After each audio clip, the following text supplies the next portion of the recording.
ರಘುವೀರನ ವಿಷಯ ಏನಾದ್ರೂ ಗೊತ್ತಾಯ್ತೇನಪ್ಪ? ಅಮ್ಮ, ಇನ್ನು ಆ ರಘುವೀರನ ಹುಚ್ಚೆ ಬಿಟ್ಟಿಲ್ವೇನಮ್ಮ ನಿಮಗೆ? ಯಾವ ಕೆರೆ ಏನೋ ನನ್ನ ಎಂತ ಮನೆ ಕೊಟ್ಬಿಟ್ರಪ್ಪ. ಕುಡುಕರನ್ನ ದಾರಿ ಎರೆದು ಕೊಟ್ಟರಪ್ಪ ನೀವು. ಇನ್ನು ಏನಾಗ್ಬೇಕಪ್ಪ? ಇನ್ನೂ ಏನಾಗ್ಬೇಕು? ನನ್ನ ಗಂಡನ ಕುಡಿತ ಚಟಕ್ಕಾಗಿ ಮನೆಯಲ್ಲಿ ಯಾವ ವಸ್ತು ಸಾಲ್ತಾ ಇಲ್ಲ. 3 ದಿನಕ್ಕೊಮ್ಮೆ ಮನೆಗೆ ಬರೋರ ದೃಷ್ಟಿಯಲ್ಲಿ ನಾನು ನಾಯಿಗಿಂತ ಕೀಳಾಗಿ ನೀವಾಗ್ಲಿ ಅಣ್ಣನಾಗ್ಲಿ ಬಂದು ಅವ್ರಿಗೆ ಬುದ್ಧಿವಾದ ಹೇಳೋರ್ಗು ನಾನು ಮಾತ್ರದಿಂದ ಹೋಗೋದಿಲ್ಲಪ್ಪ,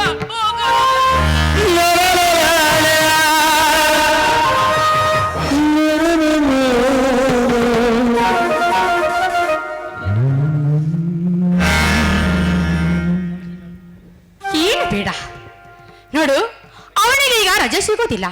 ಮೊದಲು ಇಲ್ಲಿಂದ ಹೊರಟು ಹೋಗು. ಒಮ್ಮೆ ಮದುವೆ ಶಾಸ್ತ್ರ ಮುಗಿದ ತಕ್ಷಣ ರಕ್ತ ಸಂಬಂಧ ಮುಗಿದೋಯ್ತಾ? ಆಸ್ಪದವಿದೆ ಶಶಿಕಲಾ, ಆಸ್ಪದವಿದೆ. ಬರುವಂತೆ ಬಂದರೆ ಆಸ್ಪದವಿರುತ್ತದೆ ಹೊರತು ಹೀಗೆ ರೀತಿ ಬಿಟ್ಟು ಬರುವ ಹೆಣ್ಣಿಗೆ ತವರಿನಲ್ಲಿ ಕೂಡ ಆಸ್ಪದ ದೊರೆಯಲಾರದು ಅಂತ ಚೆನ್ನಾಗಿ ತಿಳಿದುಕೊಳ್ಳಬೇಕು. ನೋಡು ಶಶಿಕಲಾ, ನಾವೇನು ಈಗ ಮದುವೆಗೆ ಕರೆದಿಲ್ಲ, ಮುಂಜಿಗಾಗಿಯೂ ಕರೆದಿಲ್ಲ. ಕರೆಯಲು ಬಾರದೆ ತವರಿಗೆ ಬರೋದಕ್ಕೆ ನಾಚಿಕೆ ಆಗೋದಿಲ್ವ ನಿನ್ ಜನ್ಮಕ್ಕೆ? ನನ್ನ ಗಂಡ ನನಗೇನೇ ಚಿಕಿತ್ಸೆ ಕೊಟ್ರು ಅದನ್ನು ಕೇಳಕ್ಕೆ ನೀವು ಬರೋದಿಲ್ವೇ? ನೋಡು ಶಶಿಕಲಾ, ನಿನ್ನ ಪತಿಯ ಗುಣಗಳನ್ನು ಸರಿಪಡಿಸಿಕೊಳ್ಳಬೇಕಾದದ್ದು ನಿನ್ನ ಧರ್ಮ. ಆದರೆ ನೋಡು, ನಿನ್ನ ಪಾಲಿಗೆ ಬಂದ ಎಡೆಯನ್ನು ನೀನೇ ಸರಿಪಡಿಸಿಕೊಂಡು ಊಟ ಮಾಡಬೇಕು. ಅದು ನಮಗೇನು ಸಂಬಂಧ? ಇಲ್ಲಿಪ್ಪ, ದಯವಿಟ್ಟು ಹಾಗನ್ಬೇಡ, ಹಾಗನ್ಬೇಡ. ನೋಡು, ಒಂದೇ ಒಂದು ದಿವಸ ರಜೆ ತೆಗೆದುಕೊಂಡು ಬಾರು. ಇವಳ ಗಂಡನ ಹತ್ರ ಹೋಗಿ ಬುದ್ಧಿಯನ್ನು ಹೇಳಪ್ಪ, ಪುಣ್ಯ ಬರುತ್ತೆ. ನೋಡು, ಅವರಿಗೆ ಈಗ ರಜೆ ಸಿಗೋದೇ ಇಲ್ಲ. ಯಾಕೆಂದ್ರೆ ಆಫೀಸಿನಲ್ಲಿ ತುಂಬಾನೇ ಕೆಲಸ ಇದೆ ಅಂದಾಗ ಎಂತ ಬೆನ್ನತ್ತಿ ಅವನು ಹೋಗ್ಬೇಕಾ?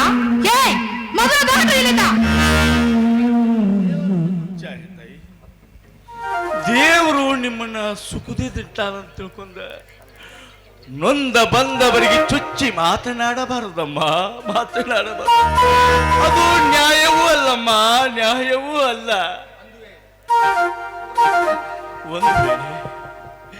ಒಂದು ವೇಳೆ ನನ್ನ ಮಗಳಿಗೆ ಬಂದ ಪರಿಸ್ಥಿತಿಯು ನಿನಗೇನಾದ್ರೂ ಬಂದಿತ್ತಂದ್ರ ಅವಾಗ ನೀ ಏನ್ ಮಾಡ್ತಿತ್ತಾಯಿ? ನಾನೇನ್ ಮಾಡ್ತಾ ಇದ್ದೆ? ಗಂಡನಿಗೆ ಸರಿಯಾಗಿ ತಿದ್ದಿ ಬುದ್ಧಿ ಹೇಳ್ತಾ ಇದ್ದೆ. ಇಲ್ಲ ಅಂದ್ರೆ ನಾನೇನು ಹಾಗೆ ತವರಿಗೆ ಓಡಿ ಬರ್ತಾ ಇರ್ಲಿಲ್ಲ. ವಿಲಾಸದಿಂದ ಈ ನಿನ್ನ ಗಂಡ ನಿನ್ನ ಮಾತನ್ನೇ ಕೇಳದೆ ಹೋದ್ರೆ ಅವಾಗ ನೀನು ನಿನ್ನ ತವರು ಮನೆಗೆ ಹೋಗುತ್ತಿರ್ಲಿಲ್ಲವೇ? ತವರಿನವರು ಕರೆಯದೆ ತವರು ಮನೆಗೆ ಓಡಿ ಬರಲು ನಾನೇನೋ ನಿನ್ನ ಮಗಳ ಹಾಗೆ ಗೈಯಾಳಿ ಅಲ್ಲ. ನೋಡು, ಗಂಡ ನನ್ನ ಬೇಗ ಮಾತನ್ನು ಕೇಳದೆ ಇದ್ರೆ ಅಲ್ಲಿ ಎಲ್ಲಿಯಾದರೂ ಕೆರೆನ ಬಾವಿನ ಬಿಟ್ಟು ಸತ್ತು ಹೋಗ್ತಾ ಇದೆ. ಈ ಗೈಯಾಳಿ ಅಂತೆ ತವರಿಗೆ ಓಡಿ ಬರ್ತಾ ಇರಲಿಲ್ಲ. ಶಶಿಕಲಾ, ಈಗಲಾದರೂ ಅರ್ಥವಾಯಿತೇನಮ್ಮ ನಿಜವಾದ ಗರತಿ ಹೇಗೆ ಇರ್ತಾಳೆ ಅಂತ? ಅರ್ಥವಾಯ್ತು. ನೀವು ಕರೀದಿ ನಿಮ್ಮ ಮನೆಗೆ ಬಂದಿದ್ದು ನನ್ನದೇ ಅಪರಾಧವ. ಅಣ್ಣ, 3 ದಿನವಾಯ್ತಣ್ಣ, ಹೊಟ್ಟೆ ಗೊತ್ತು ತನ್ನ ಇಲ್ಲ. ಗಂಡನ ಮನೆಗೆ ಹೋಗೋದಕ್ಕೆ ಕಾಲಲ್ಲಿ ಶಕ್ತಿ ಕೂಡ ಇಲ್ಲ. ಈ ಮನೆಯ ಮಹಾಲಕ್ಷ್ಮಿ ಅದನ್ನ ಮತ್ತೆ ಕೈಯಿಂದ ಒಂದೇ ಹೊತ್ತು ತನ್ನ ಸಣ್ಣ ಶಶಿಕಲಾ ತೊಡೋದಿಲ್ಲ. ಹೊರ ಬಾಗಿಲಲ್ಲಿ ಕುಂತುಂಡು ನನ್ನ ಗಂಡನ ಮನೆಗೆ ಹೋಗ್ತೀನಿ.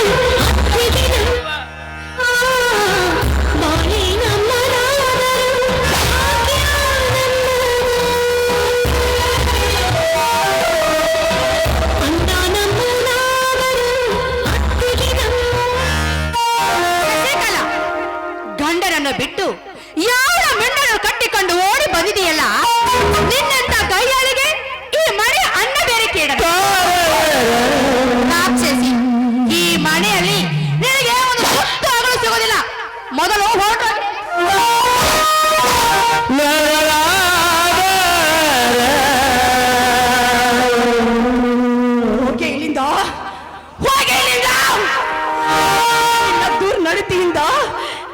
ಬಯಸ್ಕೊಳ್ಳೋದಲ್ಲದೆ ನನ್ನ ಹೊಟ್ಟೆಯನ್ನು ಯಾಕೆ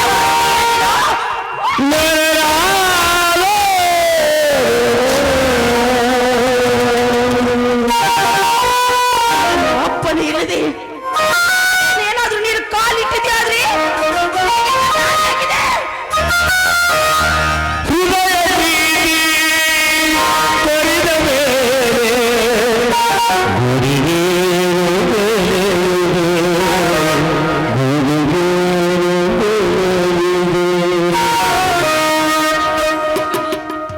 ನಾನು ಯಾವತ್ತೂ ಈ ಮನೆಗೆ ಬರೋದಿಲ್ಲಮ್ಮ, ಯಾವತ್ತೂ ಈ ಮನೆಗೆ ಬರೋದಿಲ್ಲ ಅಮ್ಮ.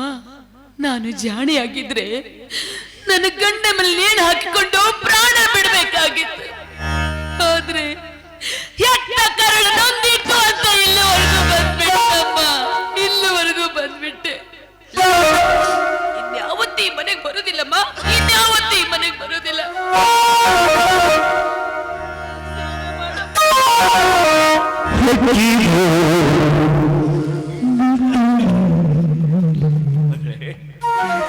ಏನೆಂದು ಆಶೀರ್ವಾದ ಮಾಡಲೇವಾ ನಿನಗ? ಏನೆಂದು ಆಶೀರ್ವಾದ ಮಾಡಲಿ ಮಗಳೇ? ನಿನಗೆ ಎಂತ ಕಷ್ಟ ಬಂದ್ರು ಸಹಿಸಿಕೊಳ್ಳುವ ಶಕ್ತಿ ಆ ದೇವರು ನಿನಗೆ ದಯಪಾಲಿಸಲಿ ಅಂತ ಇಷ್ಟೆಲ್ಲ ಹಾ. ಆದ್ರೂ ಒಂದು ಮಾತು ಮಗಳೇ, ನಿನಗೆ ಎಂತ ಕಷ್ಟ ಬಂದ್ರು ನಿನ್ನ ಹೆಣ್ತನವನ್ನು ಮಾತ್ರ ಕಳೆದುಕೊಳ್ಳಬೇಡ. ನೋಡಮ್ಮ, ಹೆಣ್ಣಿನ ಜೀವನವೆಂದರೆ ಮಣ್ಣಿನ ಮಡಿಕೆ ಇದ್ದ ಹಾಗೆ. ಆ ಮಣ್ಣಿನ ಮಡಿಕೆಯನ್ನು ಮುಟ್ಟಿದರೆ ಮೈಲಿಯಾಗುತ್ತದೆ ತಾಯಿ.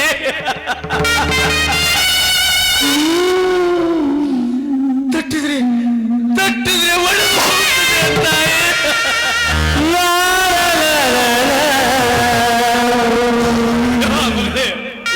ಒಡೆದು ಹೋದ ಮಡಿಕೆಯನ್ನು ಒಂದು ಗೂಡಿಸಲೆಂದು ಯಾರೇ ಬಂದು ಎಷ್ಟೇ ಪ್ರಯತ್ನ ಪಟ್ಟರು ಒಂದು ಗೂಡಲಾರದು ಮಕ್ಕಳೇ. ಒಂದು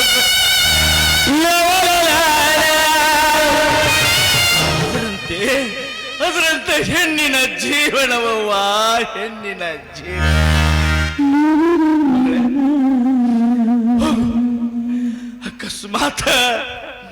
ಅಕಸ್ಮಾತ್ ನಿನ್ನ ಹೆಣ್ತನ್ನು ಕಳ್ಕೊಂಡ್ರೆ ನಾವು ನಿನ್ನ ಮನೆಗೆ ಬರಂಗಿಲ್ಲ. ಹೋಗು ತಾಯಿ, ಹೋಗು.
ಇನ್ನು ಏನಾಗಬೇಕಾಗಿದೆ?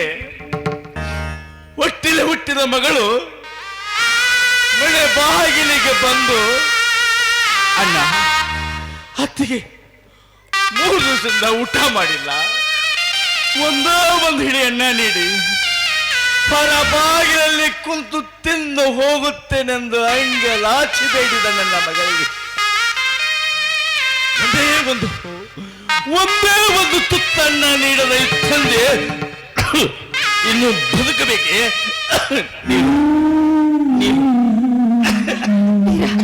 ಸ್ವಲ್ಪ ಇರಿ, ನೀವ್ ಬರ್ತೀರಾ? ನಿಲ್ಲು. ಈ ಮನೆಯ ನೀರು ಒಂದು ಹನಿಯೂ ನನ್ನ ಬಾಯಿಗೆ ಬಿಡಬಾರ್ದು. ಯಾರು ಹೊರಗಡೆ ಹೋಗಿ ತೆಗೆದುಕೊಂಡು ಬಾ.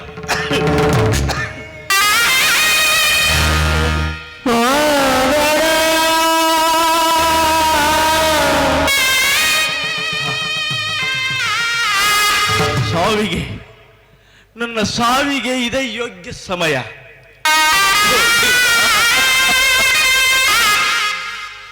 ಈ ದಂಡೆಯಿಂದ ದಂಡೆಗೆ ಈ ಸಂಸಾರ ಬಂಡೆಯನ್ನು ಮುಟ್ಟಿಸಬೇಕೆಂದ ಕನಸು ಕಂಡಿದ್ದ ಈ ಹೃದಯಕ್ಕೆ ಆ ದಂಡೆಯಿಂದ ಈ ದಂಡೆಗೆ ಬರಲು ಸಾಧ್ಯವಾಗಲಿಲ್ಲ.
ರೇಣುಕಾ, ಅನಿವಾರ್ಯವಾಗಿ ಎಂದು ನಾನು ನಿನಗೆ ಮೋಸ ಮಾಡುತ್ತಿದ್ದೇನೆ.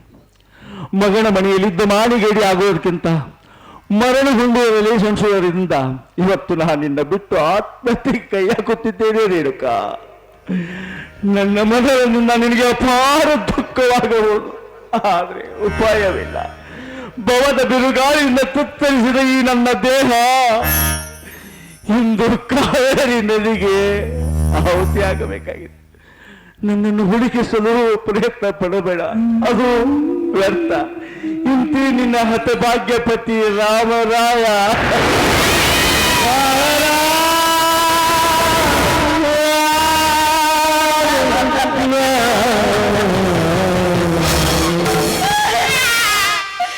ಎಂತ ಕೆಲಸ ಮಾಡಿದ್ರಿ ನೀವು? ಒಂಟಿಯಲ್ಲಾಗಿ ಬಿಟ್ಟು ಹೋಗೋದಕ್ಕೆ ಮನಸ್ಸಾದ್ರೂ ಹೇಗ್ರಿ ಬರುತ್ತೆ?